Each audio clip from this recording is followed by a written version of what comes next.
누가복음 강의 14번째 시간입니다. 주일은 주님의 날이다. 주님의 날, 이런 제목으로 말씀 나누도록 하겠습니다. 우리 읽은 본문 조금 앞에 누가복음 5장 35절에 보면 그런 표현이 있어요. 새 포도주는 새 부대에 넣어야 한다, 이렇게 말합니다. 포도주를 담아보신 분은 알아요. 저도 어렸을 때 저희 집에서 이제 주일날 교회에서 쓴다고 성찬식 하는 일을 하기 위해서 저희 부모님이 포도주를 맡아서 이렇게 담는 일을 했어요. 이렇게 포도주를 담다 보면 어느 시기가 되면 부글부글 이렇게 올라오기 시작해요. 네, 그래서 포도주가 팽창하죠. 유대인들이 포도주를 담아가지고 가죽 부대에 넣어놨대요. 그러니까 가죽 부대에 넣었는데 그 가죽 부대가 좀 오래된 가죽 부대, 낡은 가죽 부대, 그러니까 뭐죠? 오래된 가죽 부대는 합당하지 않아요. 왜냐하면 탄력을 상실해 가지고요, 가죽이 이렇게 부글부글 끓면 좀 늘어났다가 줄어들더라 해야 되는데 늘어나지 못하고 그냥 터져버리는 거죠. 그래서 새 포도주는 반드시 새 가죽 부대에 넣어야 했어요. 예수님께서 이런 예를 들으면서 이렇게 예수님의 행동과 예수님이 말씀하신 것은 그 당시에 매우 파격적인 것이었고, 그래서 유대인들은 배우고자 하는 자세가 없이 예수님의 말씀과 예수님의 행동을 깨달을 수가 없었던 것이지요. 그래서 교만함으로 주님을 따를 수 없었던 것을 볼 수 있습니다. 오늘 본문도 그런 한 예를 보여주고 있습니다. 안식일에 대한 이해를 가지고 예수님과 바리새인들과 심한 논쟁하고 있는 장면이 오늘 본문입니다. 바리새인들이 예수님을 이해하지 못했습니다. 바리새인들은 사실 누구보다 성경을 많이 알았거든요. 근데 예수님을 잘 이해하지 못하고 예수님과 많은 논쟁을 했던 것을 볼 수 있습니다. 크게 두 가지를 보려고 합니다. 첫째, 예수님이 안식일의 주인이시다. 누가복음 1장 2절, 6장 1절 2절 보겠습니다. 안식일에 예수께서, 같이 읽죠. 시작. 안식일에 예수께서 밀밭 사이로 지나가실새 제자들이 이삭을 잘라 손으로 비비어 먹으니 어떤 바리새인들이 말하되 어찌하여 안식일에 하지 못할 일을 하느냐. 안식일날 예수님이 밀밭을 지나가실새 예수님의 제자들이 배가 너무 고파가지고요, 밀 이삭을 잘라 먹었습니다. 그러니까 우리 여기에는 배고팠다 이런 말이 없잖아요. 근데 마태복음 12장 1절의 동일 본문에는 시장하여라는 말이 있어요. 그러자 바리새인들이 그걸 보고 공격합니다. 왜 안식일에 해서 남들 일을 하느냐, 이렇게 말하죠. 이들의 문제는 남의 것을 먹었다는 데 있지 않아요. 신명기 23장 25절을 보면 이렇게 말해요. 내 이웃의 곡식밭에 들어갈 때에는 네가 손으로 그 이삭을 따도 되느니라. 그러니까 배고픈 사람을 위하여 남의 곡식밭에 가서 손으로 좀 따서 먹는 건 문제가 안 된다는 거예요. 그러나 내 이웃의 곡식밭에 낫을 대지는 말라, 몽땅 수확하지는 말라, 그 말이죠. 배고프면 좀 따서 먹어, 이렇게 말하고 있죠. 배고픈 자를 위한 배려죠. 네, 여기서 문제는 무엇의 문제가 아니라 언제의 문제였어요. 그러니까 밀리삭을 잘라 먹었다는 게 문제가 아니라 언제 그랬느냐의 문제예요. 언제가 언제예요? 바로 안식일 날 하지 말라, 일하지 말라는 계명인데 그걸 어겼다는 거예요. 출애굽기 20장 8절을 볼까요? 안식일을 기억하며 거룩하게 지키라. 엿새 동안은 힘써 내 모든 일을 행할 것이나 일곱째 날은 내 하나님 여호와의 안식일인즉 너나 내 아들이나 내 딸이나 내 남족이나 내 여종이나 내 가축이나 내 문 안에 머무는 객이라도 아무 일도 하지 말라. 이는 엿새 동안에 나 여호와가 하늘과 땅과 바다와 그 가운데 모든 것을 만들고 일곱째 날에 쉬었음이라. 그러므로 나 여호와가 안식일을 복되게 하여 그날을 거룩하게 하였느니라. 안식일은 그러니까 하나님은 안식일에 쉬라, 이렇게 말씀하시죠. 하나님은 이날을 축복하셨다. 11절에 보니까 그렇게 말해요. 그래서 출애굽기 16장 같은 데는 만나를 주시되 매일 하루에 한 오멜씩 1인당 주우라 그러더니 안식일 전날은 2오멜씩 주수라 그래요. 모으라 그러죠. 그리고 안식일을 지키게 하셨어요. 이것은 지켜도 되고 안 지켜도 되는 것이 아니에요. 반드시 지켜야 할 날이었어요. 그리고 이날은 모든 사람이 아무 일도 하지 말라, 이렇게 하셨어요. 사실 우리가 이 의미를 좀 이렇게 약간 생각해 보고 가면 그런 거죠. 우리 인간의 생리 구조가요, 일주일에 하루는 쉬는 구조로 되어 있다는 거예요. 그러니까 그 과거에 프랑스 대혁명이 일어날 때에 그 프랑스 대혁명을 일으킨 지도자들이 그러니까 뭐죠? 그 기독교적인 사고가 아니고 인본주의적인 생각으로 이렇게 바꿔갔어요. 뜯어 고쳐갔어요. 그래서 왜 꼭 일주일에 한 번씩이냐? 우리가 9일 동안 일하고 하루 쉬는 이런 제도를 하자 그랬는데요. 생산성이 현격하게 떨어지고요. 많은 사람들이 이렇게 병에 걸리기도 하고 어려움을 당하기도 하고 불평불만이 말할 수 없이 많아가지고요. 결국 원래대로 바꿨대요. 인간은 6일 쉬고 6일 일하고 하루 쉬는 구조로 되어 있다는 거예요. 그게 하나님이 내신. 왜 하나님께서 우리 인간에게 시간을 주시고 인생의 생사화복이 주님 손에 있는데 왜 일주일에 하루는 쉬라 그러실까? 하루는 내 날이라, 주님의 날이라 그럴까? 왜 하나님의 날이라 그럴까? 이왕 주는 거 몽땅 네 맘대로 살라 그러지. 그게 뭐냐? 우리 인생의 생사화복이 주님 손에 있음을 인정하고 살라는 그런 의미예요. 그러니까 내 삶의 주권이 하나님께 있음을 인정하고 살라는 그런 의미로 우리가 이해할 수 있습니다. 어쨌든 이 날을 지키라고 성경은 말합니다. 이것은 바벨론 포로 생활을 지나면서 유대인들의 전통이 되었습니다. 그들이 포로로 잡혀가가지고 왜 하나님의 선민이 포로로 잡혀가서 이런 고통을 당할까라고 하는 반성이 일어나면서 우리가 율법을 안 지켜서 그래, 이런 이제 반성을 하게 됐죠. 본질적인 반성을 하면서 율법을 안 지켜서 그래, 이런 생각을 하게 되면서 그들은 그들의 정체성을 지키는 중요한 의식으로 그들은 반드시 안식일을 지키게 됐어요. 안식일을 지키는 걸 그들은 너무너무 철저하게 했어요. 전 세계 어디 흩어져 있든지 그들은 안식일을 철저하게 지키는 삶을 살았던 것이죠. 네, 거기에 집착했고 그러다 보니까 안식일 규정을 점점 확대하기 시작했습니다. 그래서 일하지 말라는 것에 무엇이 일인가를 질문하면서 거기다가 이제 조항들을 붙이기 시작했습니다. 그러잖아요. 일하지 말라 그랬어.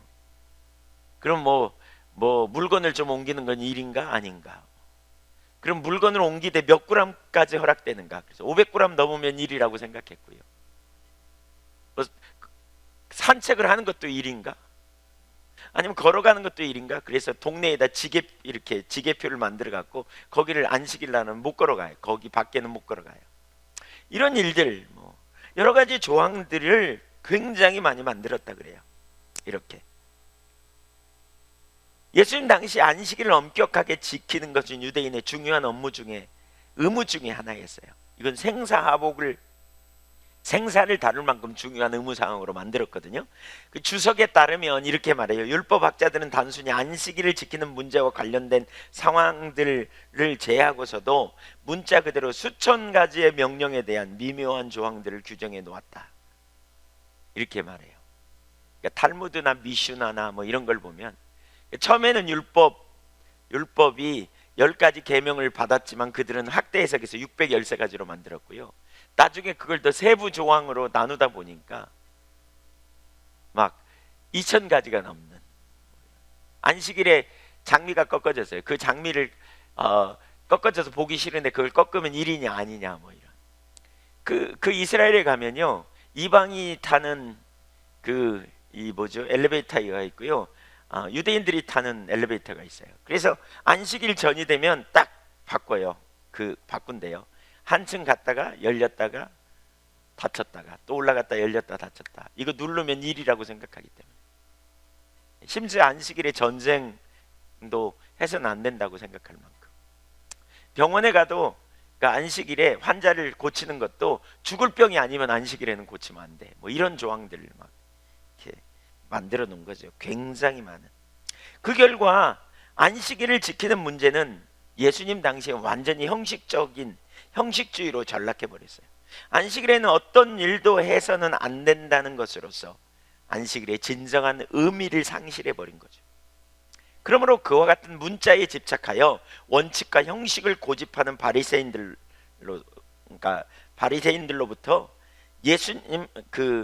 예수님의 그런 행동을 그들은 이해하지 못하고 예수님의 태도에 비난을 하고 나선 것이죠. 그러니까 그런 바리새인들의 태도에 대해서 예수님이 이렇게 예를 들어 설명합니다. 6장 3절 4절 같이 읽어보겠습니다. 시작.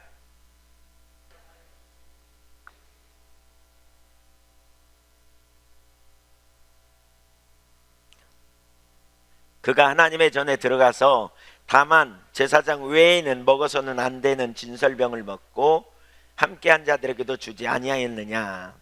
다윗이 했던 일을 언급하죠. 레위기 24장 8절과 9절에 보면 성소에 이스라엘 12지파와 언약을 상징하는 12덩이의 떡을 매번 새롭게 진열했어요. 그러니까 안식일날 새로운 떡을 진열하고 그리고 감사제물로 올려놓죠.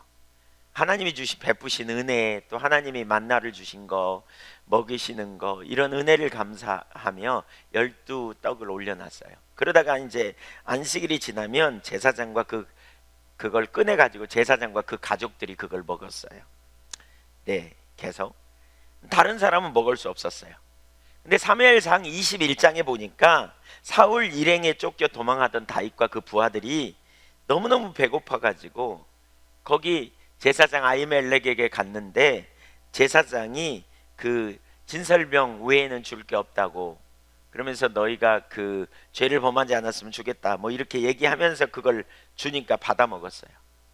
그런데 그걸 받아 먹음으로 말미암아 제사장 외에는 먹어서는 안 돼요. 근데 먹었다고 죽지 않았다는 거예요. 바꿔 말하면 죽지 않았다는 건 뭘 의미하냐면 죄가 되지 않았다는 거예요.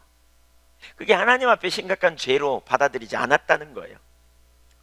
예, 무슨 의미인가? 도대체 어떻게 된 건가? 다윗은 하나님의 마음에 합한 자로서 당시 하나님의 뜻을 행했기 때문에, 그러니까 하나님과 동행하는 삶을 살고 있었기 때문에 그렇게 할 수 있었다, 이런 의미예요. 나중에 뒤에 나오지만 이 예를 통해서 말씀하시고자 하는 바가 무엇이냐면 율법의 진정한 의미를 가르치고자 한 것이지요. 율법의 근본 정신은 하나님을 사랑하고 이웃을 사랑하는 것임을 가르쳤어요. 이 오늘 우리가 읽는 이 누가복음 6장의 동일한 본문을 마태복음에 보면 이런 말씀이 첨부되어 있거든요. 마태복음 12장 6절 보면 6절과 7절이 첨부되어 있어요. 한번 읽어볼까요? 내가 너희에게 이르노니 성전보다 더 큰 이가 여기 있느니라. 나는 자비를 원하고 제사를 원하지 아니하노라 하신 뜻을 너희가 알았더라면 무죄한 자를 정죄하지 아니하였으리라. 우선 예수님은 성전보다 크신 이가 여기 있다, 예수님 자신이 성전보다 크시다, 이렇게 말씀하십니다. 그리고는 호세아 6장 6절 인용합니다. 이 성전보다 크시다는 말의 의미가 뭐냐면요, 그러니까 성전에 가서 제사 지내고 성전에 가서 어떤 의식을 지켰다고 해서 너희가 다 한 게 아니다. 그 성전보다 더 크신 그 예배를 받는 분이 주님이시다, 그런 표현입니다. 그런 의미입니다. 그러면서 호세아 6장 6절을 인용해요. 이렇게 말하죠. 나는 인애를 원하고 제사를 원치 아니하고 번제보다 하나님 아는 것을 원하노라. 하나님이 원하시는 것은 번제나 제사가 아니다. 네, 이 말이에요. 번제나 제사가 아니다. 번제나 제사를 하나님이 원하신다고 주셨는데 여기서는 번제나 제사가 아니다, 이렇게 말하면서 그보다 더 중요한 본질이 있다. 의식을 주셨는데 의식에는 본질이 있어야 된다. 그 본질은 뭐냐? 너희가 나를 알고 너희가 나를 사랑하는 거야, 이렇게 말하는 거죠. 너희가 나를 알고 너희가 나를 사랑하는 거야. 여기 인애는 헤세드라는 말로 하나님을 사랑하는 것, 사람을 사랑하는 것, 이게 다 같은 의미예요. 근데 여기서 인애는 호세아 6장 6절의 인애는 하나님 사랑하는 걸 말해요. 하나님 사랑하는 것. 그래서 하나님을 사랑하는 것이 하나님을 알고 하나님을 사랑하는 것, 그 뭐예요? 친밀한 교제가 의식 지키는 것보다 더 우선이고 그게 본질이라는 거예요. 그게 본질. 그러면서 너희가 그걸 알았더라면 내 행위를, 내 제자들의 행위를 너희가 정죄하지 않았을 거다, 이렇게 말해요. 무슨 얘기냐? 그들은 성전에 집착했고요, 그들은 제사 형식에 집착했어요. 그리고 안식일에 집착했어요. 문제는 정작 성전보다 크신 분, 제사를 통해 만나야 할 하나님, 안식일의 주인 되신 하나님을 알고 사랑하는 본질을 놓쳐버린 채 그 안식일이라고 하는 그 의식을 잘 지킨 그것의 행위에 초점을 둔 거죠. 제사 예배 성전에 가서 제사 지낸 그것, 성전에서 일정한 의식을 지킨 거기에 지켰냐 안 지켰냐 여기에 초점을 둔 거예요. 행위에, doing이죠. 그걸 했어? 안 했어? 여기에 온통 초점을 둔 거죠. 네, 본질을 놓치고. 그래서 지금 메시아가 눈앞에 있지만 그들은 메시아의 행동, 의미하는 바를 이해하지 못한 것이지요. 사실 굳어졌다는 말은 뭐냐면요, 바로 본질을 놓치면 다 굳어집니다. 하나님과 인격적 교제가 안 되면 놓쳐요. 자꾸 뭘로 가느냐, 어떤 규칙을 지켰느냐, 어떤 형식을 지켰느냐, 어떤 의식을 지켰느냐 아니냐, 여기에 초점이 있어요. 본질 가운데 있으면 때로는 형식을 초월하기도 하고요, 그 본질, 하나님, 그 예배의 주인 되신 하나님이 기뻐하시는 삶을 위해 우리의 삶을 선택해 갈 수 있는데 그게 잘 안 되는 거죠.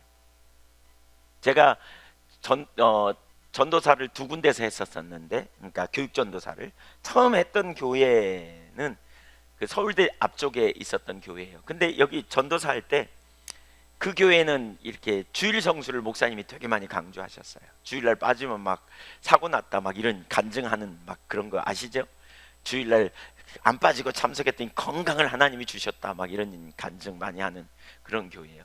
어느 날 형제 하나가 저한테 와가지고 이렇게 말해요. 청년 하나가, 제가 전에도 나눴지만, 전도사님, 제가 교회 오는데요, 어떤 사람이 큰 교통사고를 당해가지고 뺑소니를 당해가지고, 예를 드는 거예요. 지금 그 형제는 당해가지고 피를 질질 흘리고 있어요. 그 사람을 나 아니면 도와줄 사람이 없는데 그 사람 도와주러 병원에 데리고 가다 보면 예배를 빠질 것 같고, 그렇지 않으면 그 사람 죽겠는데 어떻게 해야 돼요? 제가 그렇게 물어봤어요. 몰라서 묻는 거예요? 나를 시험하는 거예요? 근데 그 형제는 진짜 몰랐어요. 그 의미를 진짜 모르는 것 같아요. 그거 지켰냐 안 지켰냐. 오늘날에도 사실 팽배되어 있어요. 오늘날에도 어떤 보수적인 교단은 주일날 음식 사 먹는 거, 주일날 택시 타는 거, 버스 타는 것도 다 이렇게 안 된다. 돈 쓰는 거 전혀 안 된다. 그래서 어느 교회는 그런 데잖아요. 밥도 안 내, 주일날 교회에서. 성경 공부도 해야 되니까 어떻게 하느냐, 토요일날 미리 그 주변 음식점에서 식권을 사다가 돈 주고 미리 사가지고요, 주일날은 각자 가서 먹는 거예요. 그랬더니 그 주변 그 음식점들이 장사가 너무 성황해가지고 주일을 못 지켜. 아이러니죠. 사실 우리가 문자주의에 빠지면요, 이렇게 심각한 상황이 될 수 있는 거죠. 오늘날에도 사실 많이 그래요. 우리가 정말 본질이 무엇인가를 우리가 놓치고, 물론 주의를 우리가 잘 지키고 구별되게 하는 거 너무너무 중요해요. 나중에 뒤에 나옵니다. 그 의미하는 바를. 그래서 예수님 말씀하시죠. 예수님 자신이 성전보다 크신 분이고 번제와 제사를 지키는 것보다 더 중요한 것은 하나님과 인격적 교제 가운데 하나님을 알고 사랑하고 이웃을 사랑하는 것이라고 말씀하시는 거죠. 우리 신앙은 하나님과 교제요. 그 교제의 핵심은 하나님을 아는 것이고 하나님을 사랑하는 관계성, 그 일을 위해 의식을 주셨다는 거죠. 번제와 제사를 주셨고 안식일을 주셨다는 것을 가르치십니다. 그런데 그들은 의식을 붙들면서 그 의식을 통해 만나야 될 주님은 놓치고 있는 것이죠. 안식일은 지키려고 힘쓰지만 안식일의 주인은 정작 놓쳐버린, 그래서 안식일의 주인 대신 주님이 원하시는 것이 무엇인지를, 주님이 하시는 행동도 시비 거는 이런 자리에 있어요. 원래 그런 것들이 우리 가운데 정말 팽배되어 있어요. 어떤 의식, 어떤 자기만의 굳어진 사고, 체계, 이런 걸 가지고 하나님의 행하심을 자기 생각대로 재단하고 판단하는 자리에 가는 거죠. 과거에 어떤 분이 그런 표현을 하더라고요. 어떤 목사님이, 제가 전에 죽청교회에 있을 때 그 면에 있는 같이 소속된 교회 어느 목사님이 그러더라고요. 우리 시대에 성령님이 오시면 예수님도 이단이요. 예수님이 오시면, 예수님이 오셔서 그때 일 행하면 예수님도 이단이요. 얼마나 무서운 말이에요. 굳어진 사고체계로 재단하는 거죠. 예수님이 오셔서 주일날 예배드리다가 병자를 치유하고 귀신을 쫓아내고 그러면 예수님도 이단이라는 거죠. 굳어진 사고체계, 이게 얼마나 우리 가운데 무서운지 몰라요. 본질을 놓치면 그래요. 우리 신앙은 하나님과 생생한 인격적 교제예요. 주인의 진정한 의도가 무엇인지 모르면, 오늘날 우리도 그런 경향이 있다니까요. 일정한 의식을 지키는 것이 하나님의 뜻이고 그 의식을 지켰기 때문에 할 일을 다 했다고 생각하며 예배당에 와서 예배 자리에 앉아 있었기 때문에 하나님이 기뻐하실 거라고 생각하는 건 대단히 착각이죠. 본질이 뭔지를 기억해야 돼요. 모세를 통한 십계명은 하나님의 창조 안식을 누리라는 뜻으로 율법을 주신 것입니다. 그런데 사람들은 시간이 지날수록 율법 주신 분과의 인격적 교제를 형식으로 대체하면서 더 많은 조항을 만들어낸 거예요. 제가 많은 분들과 상담하다 보면, 요즘은 그런 분들이 많지는 않은데 과거에 우리 애한교회 초창기만 해도 많이 그랬죠. 목사님, A를 해야 돼요, B를 해야 돼요, 이렇게 물어요. A도 아니고 B도 아니고 C라고 제가 농담으로 그렇게. 인격적인 하나님과의 교제 안에 있으면 A를 해야 되는지 B를 해야 되는지 알아요. 뭐가 하나님의 뜻인지. A도 아니고 B도 아닐 수 있어요. 관계성인데, 친밀한 교제. 근데 우리는 A를 해야 돼요, B를 해야 돼요, C를 해야 돼요. 그리고 그거 하면 잘한 것처럼 생각해요. 네, 그거 하면 잘한 것처럼. 하나님과 인격적 관계 안에 있으면 뭐가 하나님의 뜻인지. 그러니까 하나님 앞에서의 삶을 사는 거죠. 내 선택이 정말 하나님을 경외하는 중심이 있고 하나님을 사랑하는 중심이 있으면 내 욕망을 채우려는 그런 가치관을 따라 사는 게 아니고 하나님을 경외함으로 하나님이 기뻐하시는 삶을 선택해 갈 때, 인간적인 눈으로 볼 땐 그게 올바로 보이지 않을 수도 있지만 하나님 앞에서의 삶을 선택하는 거죠. 코람데오의 삶. 이게 관계성 안에서의 우리의 선택이 돼야 되죠. 우리의 신앙이 하나님과 관계 안에 있다는 것은, 그렇죠? 어떤 문자적인 상황에 매여 있지 않은 것이지요.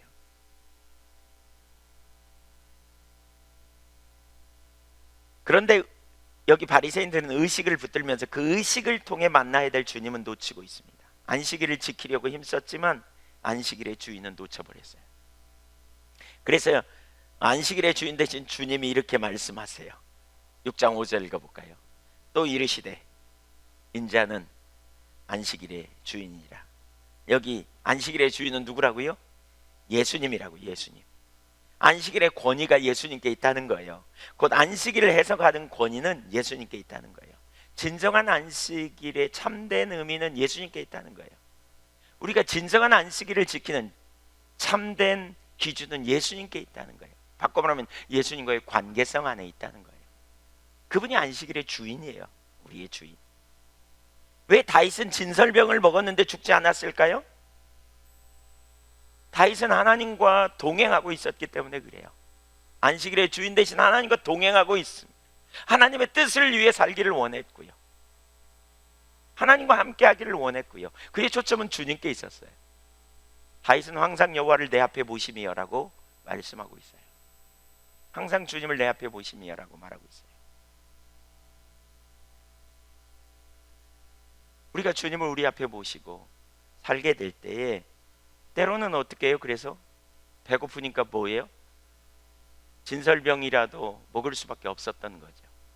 하나님은 하나님의 뜻을 행하는 자가 배고파 죽을 지경에 놓여 있을 때 그 필요를 채우시는 거죠. 채우시는 거죠. 진설병의 주인의 뜻을 따라 삶을 살았기 때문이에요. 바리새인들은 안식일의 전통을 지키는 것이 하나님의 뜻이라고 생각했어요. 그러나 정작 주인 되시는 예수님을 대적했어요. 왜냐하면 그들의 전통과 충돌이 있었기 때문에. 그것은 진정한 주인의 의도가 무엇인지 모르고 그것을 의식으로 대체하고 문자로 대체해서 주님과의 인격적 관계인 본질을 놓쳤기 때문이에요. 여러분 보세요. 중요한 한 가지가 있어요.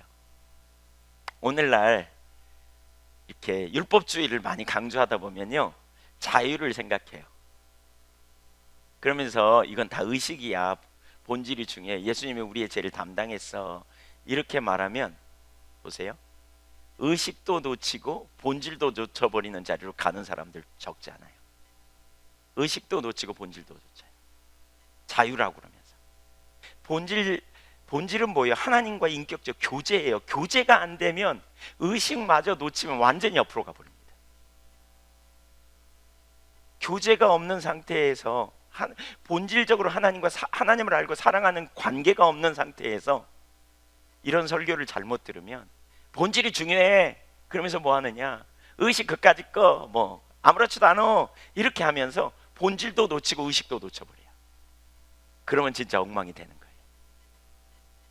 사실 여러분, 우리가 하나님과 사랑의 관계 가운데 있다면 우리가 안식일을 하는 몇 가지 조항이 아니라 안식일의 주인 되신 주님의 뜻을 찾고 주님이 기뻐하시는 삶으로 안식일을 지키려고 힘쓸 거라고 거죠. 본질을 놓치면요, 하나님을 사랑하는 관계와 하나님을 아는 것을 놓치면요, 육신의 본능이 앞으로 나와서요, 주일날 놀아도 괜찮아, 아무렇지도 않아, 일말의 양심의 가책도 없어, 그리고 막 가버려요 옆으로. 본질을 놓치면 의식의 중요성마저도 다 놓쳐버려요. 왜 의식을 강조하냐면 의식이 있어야 본질을 담을 수 있기 때문이고요. 근데 그러다 보니까 이 의식에 그냥 집중한 거예요. 사람들이 의식에 집중해가지고 본질을 놓치고 의식만 잘 지켰느냐 안 지켰느냐 이래요. 그러다 보니까 의식의 문제가 아니야, 본질이 중요해, 이렇게 얘기하다 보니까 의식도 놓치고 본질도 놓쳐. 본질을 못 잡으면, 본질은 뭔데요? 하나님 알고 사랑하는 인격적 교제예요. 그분이 우리의 통치자고요, 그분이 우리를 위해 전부를 주신 거예요. 실제적인 동행하는 삶이, 주님과 동행하는 삶이 안 되면 본질도 놓치고 의식도 놓치고, 그러면 뭐만 남아요? 방종이에요. 방종. 자기중심적인 삶을 살게 되죠. 그러면 놓치면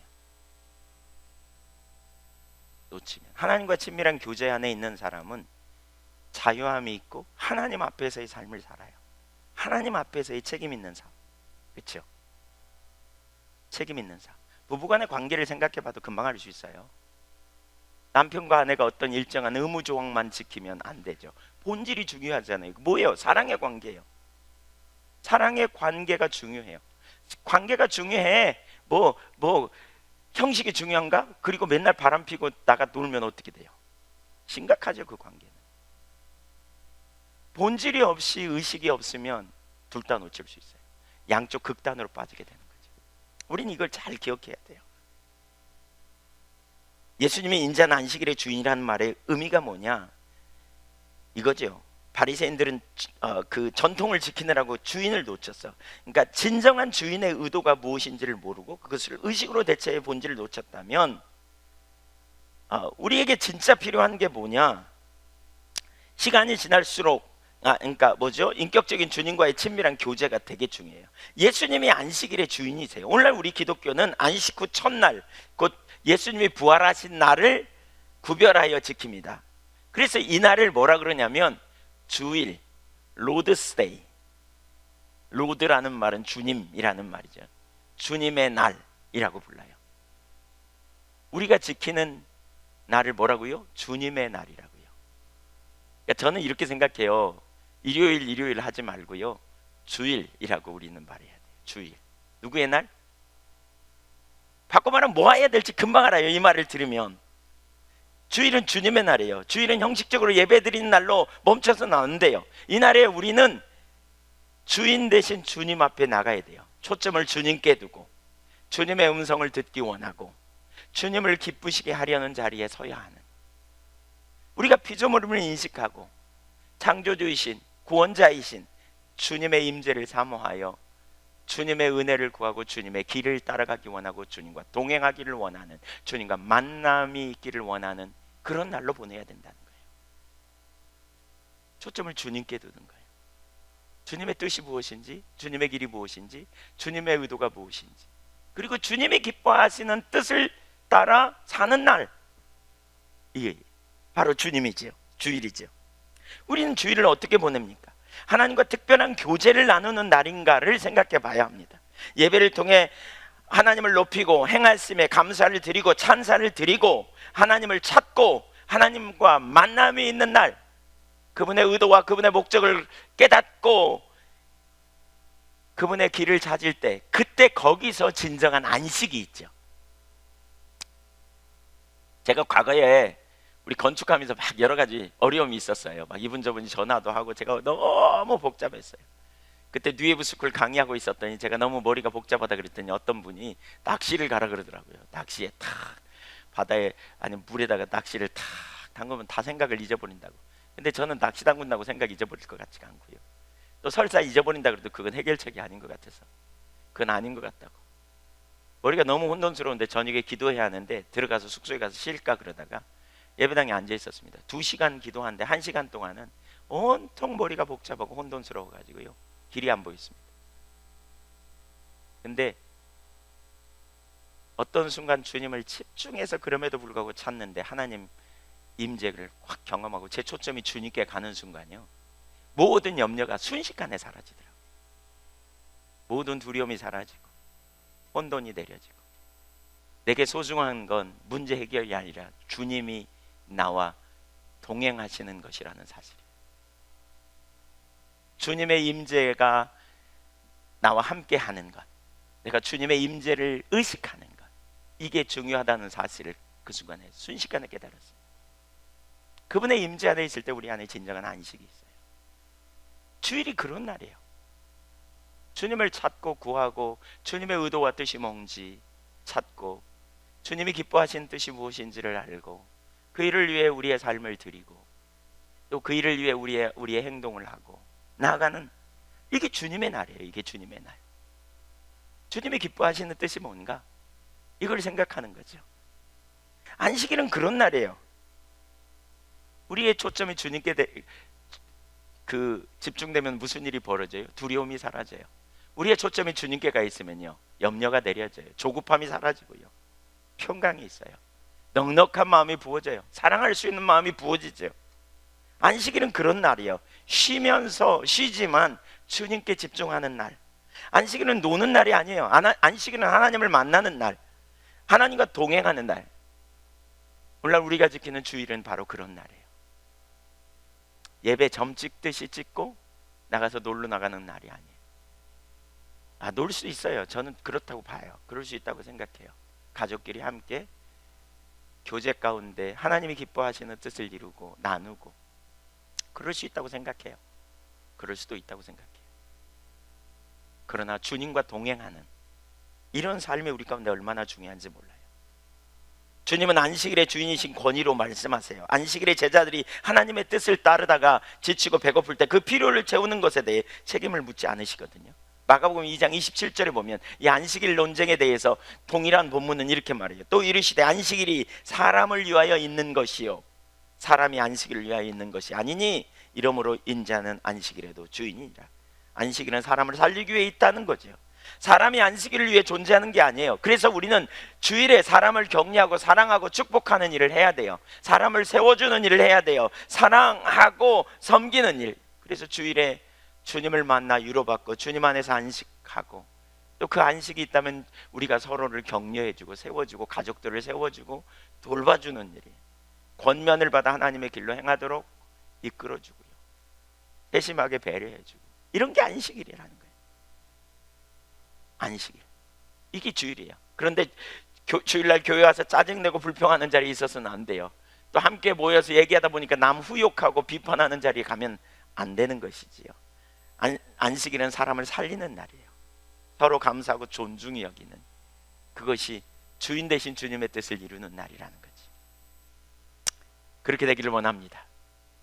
두 번째, 안식일의 주인으로서 사람을 회복시키는 예수님. 예수님께 또 다른 안식일에 회당에 가셨습니다. 앞에서는 안식일의 권위가 예수님께 있음을 말씀하셨다면 여기서는 안식일의 주인으로서 권위를 행동으로 보여주십니다. 6절 보겠습니다. 또 다른 안식일에 예수께서 회당에 들어가서 가르치실세 거기 오른손 마른 사람이 있는지라. 안식일에 오른손 마른 사람이 회당에 나왔다 그랬습니다. 그 사람이 왼손잡이였는지 오른손잡이였는지 모르지만 오른손잡이였다면 엄청 불편하고 일상의 삶이 얼마나 피곤했겠습니까? 그는 불편했지만 하나님을 만나기 위해 회당에 나왔어요. 예수님이 가르치시는 그 현장에 있었습니다. 그리고 그날 치유의 역사를 경험합니다. 우리가 어떤 순간이든지 예배에 나오는 게 참 중요합니다. 어떤 순간이든지 어떤 상태에 있든지 예배에 참여할 때 주님을 만나고 치유를 경험해요. 어렵다고 낙담된다고 불평하고 원망하는 자리에 있지 말고 믿음으로 예배에 참여하는 자들이 되어야 돼요. 우리의 문제는 하나님을 만나지 못했기 때문에 문제예요. 주님을 만나면, 예배를 통해서 주님을 만나기 원하는데 주님을 만날 때 우리가 예배를 통해 주님의 말씀을 듣고 주님의 길을 발견하고 주님의 의도를 깨닫고 우리 삶이 자유케 되고 온전케 되는 것이지요. 7절을 보겠습니다. 서기관과 바리새인들이 예수를 고발할 증거를 찾으라여 안식일에 병을 고치시는가 엿보니. 여기 또 다른 부류의 사람이 있었어요. 병을 치유받기 위해 온 한편 손 마른 사람. 이런 사람이 있는가 하면 또 다른 한편으로는 예수를 고발할 증거를 찾으러 온 사람. 바리새인과 서기관들, 서기관과 바리새인들, 다른 목적으로 왔어요. 그런 마음으로 오니까 그토록 기다렸던 메시아가 그들 앞에 있었지만 영적인 눈이 감겨 보일 리가 없었죠. 말씀을 많이 읽었지만 그들은 영적 소경이었고요, 이런 사람은 하나님의 행하심을 절대로 보지 못해요. 교만하기 때문에 그래요. 그들은 그 손 마른 사람을 고치시나 고치시지 않나 이렇게 살펴보고 있었던 거죠. 예수님이 평상시에 병자를 되게 많이 고치셨던 것을 볼 수 있어요. 여기 보면, 그렇죠? 손 마른 사람이 있자 고치시나 안 고치시나 보자 이러고 있었던 거예요. 그 말은 무슨 얘기예요? 병자를 보면 예수님은 다 고치신 거죠. 네, 확대된 안식일을 지키는 것과 관련해서 육신의 질병 가운데 생사와 관계없는 질병은 안식일에 치유해서는 안 된다는 조항이 그들에게 있었다는 거죠. 아까 제가 나눴죠. 그것이 얼마나 잘못된 생각인가 한번 생각해 보세요. 아픈 사람의 입장에서 생각해 보세요. 고통을 당하고 있는데, 그리고 치유받으면 그 고통에서 자유로워질 수 있는데 그렇게 하지 못하게 한 거죠. 뭐가 중요한가를 잊어버려요. 그러니까 본질을 놓치면 자꾸 뭘로요? 의식으로 가는 거죠. 의식으로. 여기 손 마른 사람이 치유될 수 있다면 얼마나 놀라운 역사입니까? 그 사람이 내 가족이라면 어떠했을까? 안식일이니까 오늘은 하지 마세요, 내일 해주세요, 나중에 해주세요, 이렇게 말할까요? 사실 그날 이 손 마른 사람이 예수님 안 만났으면요, 내일 만날 보장이 없어요. 그 시간이 참 중요한 시간이었죠. 교리로만 사로잡혀 있기에 이런 것들이 보이지 않죠. 성경을 많이 아는데도 불구하고 하나님의 의도는 철저히 가로막혀 있었던 이 굳어진 사고를 가진. 그래서 8절에 예수님이 이렇게 하십니다. 예수께서 그들의 생각을 아시고 그들의 이러한 모습을 예수님이 아셨다. 지식의 은사를 통해서 아셨겠죠. 손 마른 사람에게 이르되 일어나 한가운데로 서라 하시니 그가 일어나 서거늘. 그들은 예수님을 고발할 거리를 찾고 있다는 것을 예수님이 그들의 생각을 하셨어요. 사실 이런 상황에 몰랐으면 더 쉬웠을 것 같아요. 그렇잖아요. 내가 이 일을 하면 저들이 나를 고발할 텐데 이걸 다 알고 있으면 얼마나 방해가 되겠어요, 그 일을 하기가. 네. 그 일을 하면 그 시비거리가 될 거라는 걸 아시죠. 대가를 지불할 거라는 걸 아셨어요. 그럼에도 불구하고 예수님은요, 그 병자를 가운데 세우고 치유하십니다. 네. 그러니까 하나님의 뜻이 이루어지는 것에만 예수님은 관심을 두신 거죠. 오직 하나님의 뜻이 이루어진, 그들의 생각을 고치기 위해 핍박이 있을 걸 아시면서도 그렇게 행한 것을 볼 수 있어요. 9절을 보십시오. 같이 읽어보죠. 시작.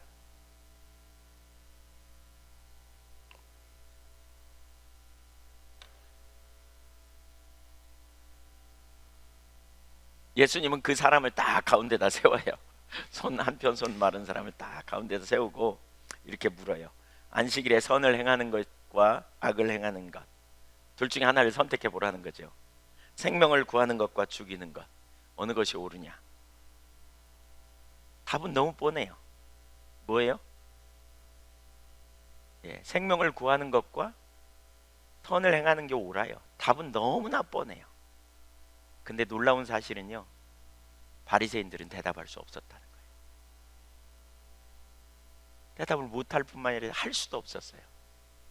왜냐하면 그렇게 말하면 예수님의 행위를 정당화시키는 거고요. 너무나 뻔한 거예요. 그러니까 우리가 굳어진 사고, 낡은 포도주가 되면, 낡은 가죽 부대가 되면 너무나 뻔한 것마저도 어떤 부분에 붙잡혀 있기 때문에 다른 걸 못 보는 거죠. 그래서 우리의 패러다임이 전환되지 않으면 안 돼요.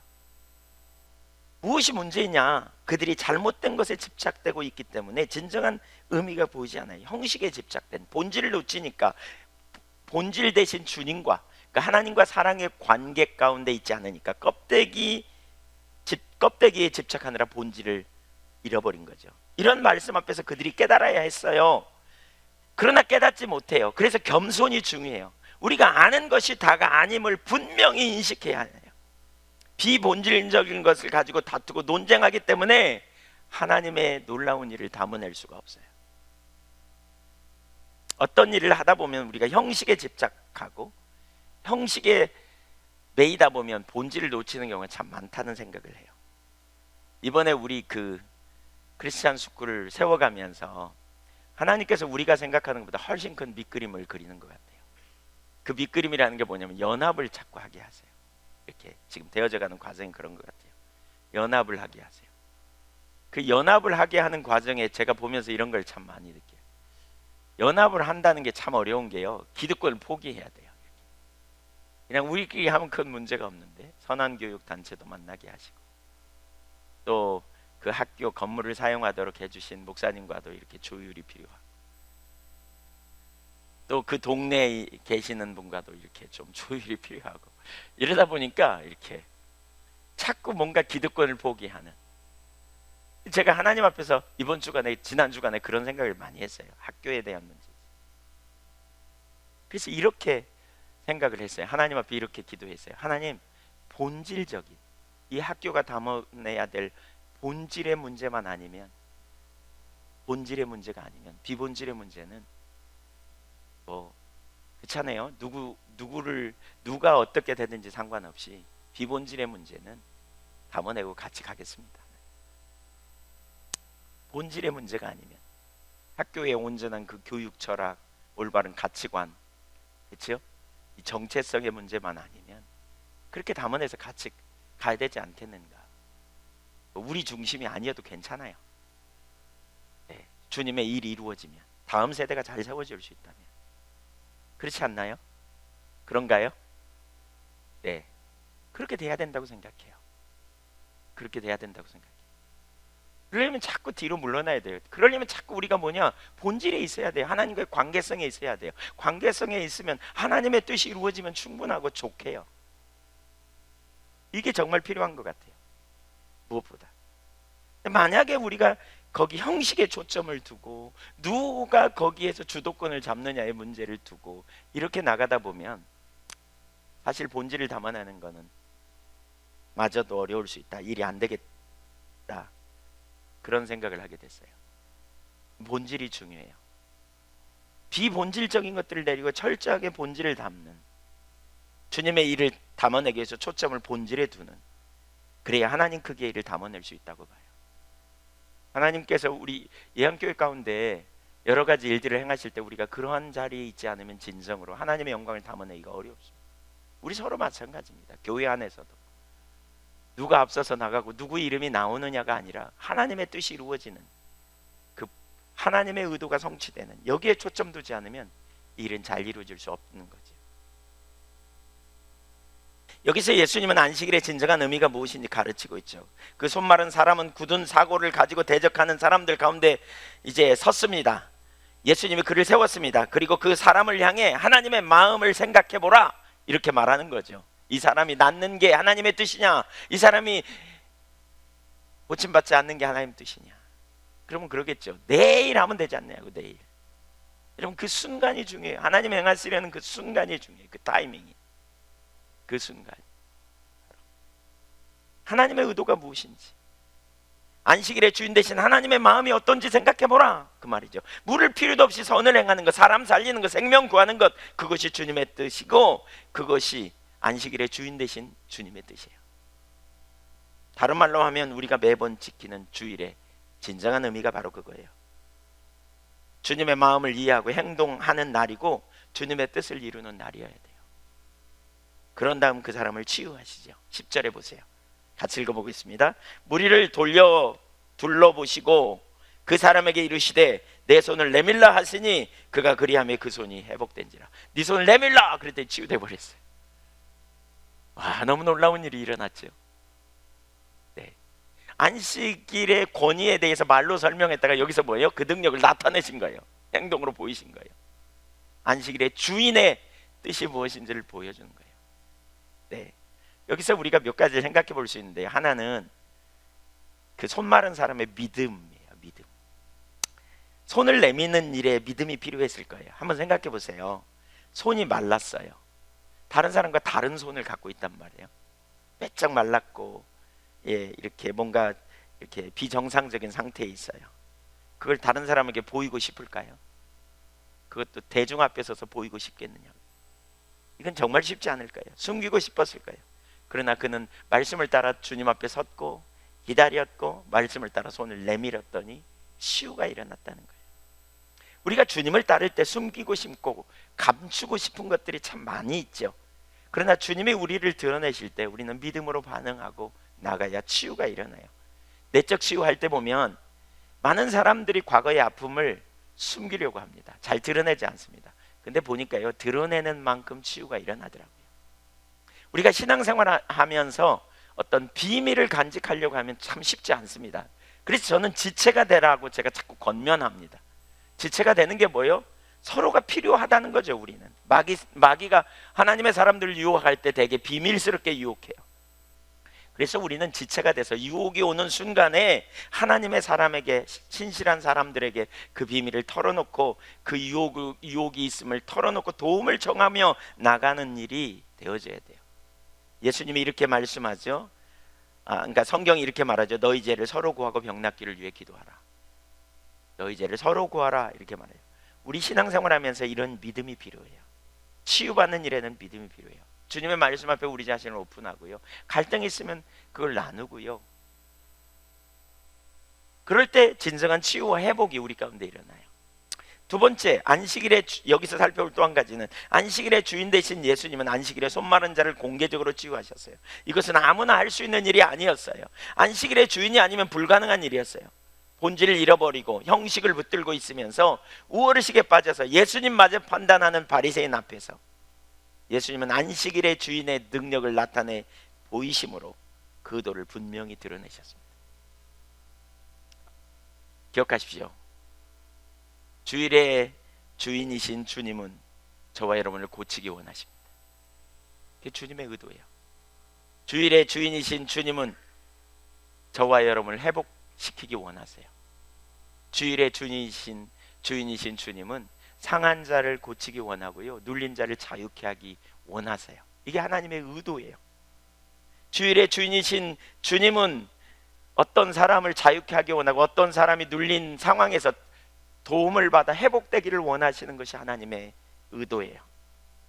오늘날 우리가 어떻게 주일을 보내야 하는지 생각해 보십시오. 주님의 마음을 알아 주님 앞에 우리가 믿음으로 나갈 수 있기를 바랍니다.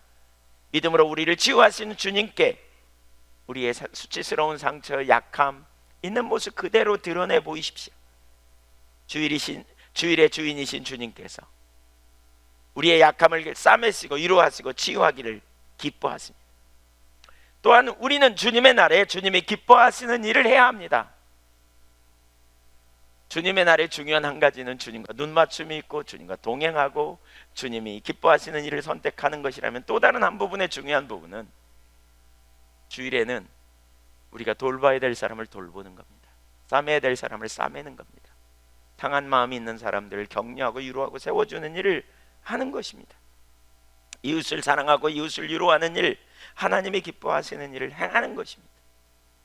예수님이 하신 것처럼 그것이 바로 우리가 해야 될 일입니다. 가난한 자를 돕는 일, 소외된 자와 함께 해주는 일, 상한 마음이 있는 자를 위로해주는 일, 이것이 바로 우리가 해야 될 일입니다.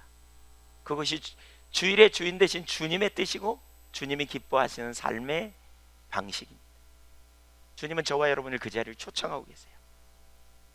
6장 11절을 보겠습니다. 같이 읽죠. 시작. 그들은 노기가 가득하여 예수를 어떻게 할까 하고 서로 의논하니라.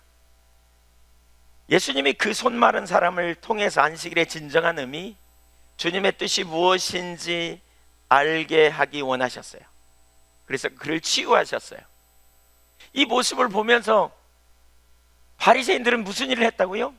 성질을 냈다는 거예요. 성질을 냈다는 거예요. 그러면 얼마나 이게 정말 심각한 일입니까?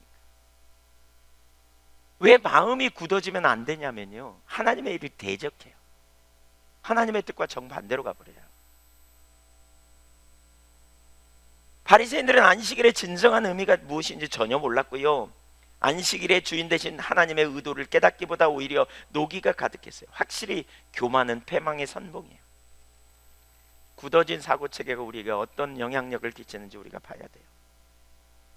바리새인은 안식일 성수 문제로 안식일에 예수님을 죽이려고 논의했습니다. 형제를 미워하고 죽이기로 작정한 것입니다. 거기 예수님을 어떻게 죽일까, 어떻게 할까, 죽일까 결국 의논했어요.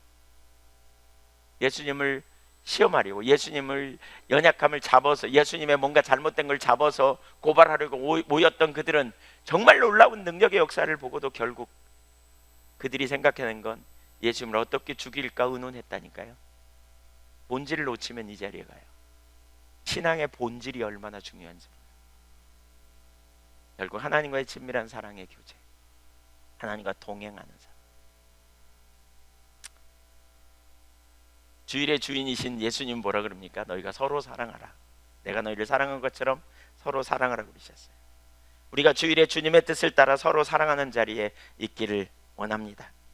우리도 모르는 순간에 우리가 주일에 다른 사람을 비난하고 다른 사람을 판단하고 정죄하는 자리에 있다면 주일의 삶을 살지 못하는 거예요. 주일에 실패하는 거예요. 왜냐하면 주님의 날인데 주님의 뜻을 따라 살지 아니하고 주님께 초점 두지 아니하고 주님이 안 기뻐하는 일을 골라서 하는 거죠. 믿음의 사람들은 사랑을 실천해야 돼요. 격려의 말을 하고 축복의 말을 해줘야 돼요. 진짜 서로 나누고요, 섬기는 날이어야 돼요. 주님이 기뻐하시는 사람들을 섬기는 날로 이 날을 살 수 있기를 축복합니다. 정리해 볼까요? 주일이 뭡니까? 주일, 주님의 날입니다. 그래서 이 날은 우리가 해야 될 자리가 있다 그랬죠. 주님을 바라보고요, 초점을 주님께 두고요, 주님이 내게 뭐라고 말씀하시는지 들으려고 해야 되고요, 주님께 나가 예배하여 주님의 행하심을 인하여 감사하고 주님께 찬사를 드리고 주님의 임재 가운데 있기를 원하고 주님과 동행하는 삶을 살기 원하고, 또 다른 한편으로 주님이 사랑하는 사람을 사랑하고 눌린 자를 자유케 하고 억압받는 자들을 도와주고 하나님이 기뻐하시는 뜻, 주일의 주인 되신 주님의 기뻐하시는 일을 우리도 부지런히 하는 자리로 가야 한다는 거죠. 섬기는 자리, 나누는 자리, 바로 그것이 주일의 진정한 의미입니다.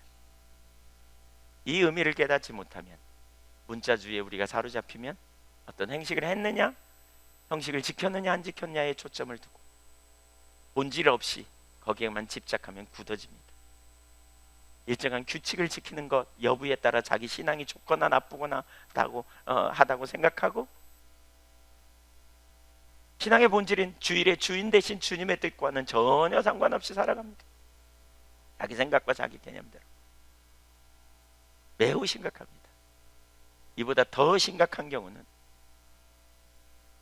문자주의에 빠지는 게 율법주의고 심각하다 이렇게 생각합니다. 그러니까 어떻게 하자? 우리는 문자주의에 빠져서는 안 된다. 그런데 본질이신 신앙의 본질을 놓치면, 하나님과 인격적인 친밀한 교제를 놓치면, 그마저 놓치면, 그거 놓치면 방종으로 갑니다. 하나님을 경외함이 없이 주일을 보내는 거죠. 하나님과 동행함이 없이 주일을 보내는 거죠. 놀고 쉬고 내 멋대로 사는 거죠. 그러면서 나는 자유해 라고 말할 수 있어요. 양쪽 극단이죠. 우리 신앙의 핵심은 하나님과 신앙의 본질이고요, 하나님과의 친밀한 교제 안에 동행하는 가운데 보내는 한 날이 될 수 있기를 간절히 원합니다. 저는 이 날이 참 중요하다고 생각해요. 저도 이 설교를 준비하면서 주일의 개념을 다시 이렇게 정리하면서 내 초점을 주님께 둔다면 일주일에 하루쯤 이 날을 잘 보내면 어떻게 되겠어요? 우리 주님의 음성을 듣고 주님의 뜻을 발견하고 주님이 기뻐하신 삶이 뭔지 찾고 일주일에 한 번씩 계속 주님 만나면, 승리 안 하면 비정상일 거예요. 주님과 동행 못하는 게 비정상일 거예요. 예배에 성공합시다. 주일에 성공합시다. 아멘.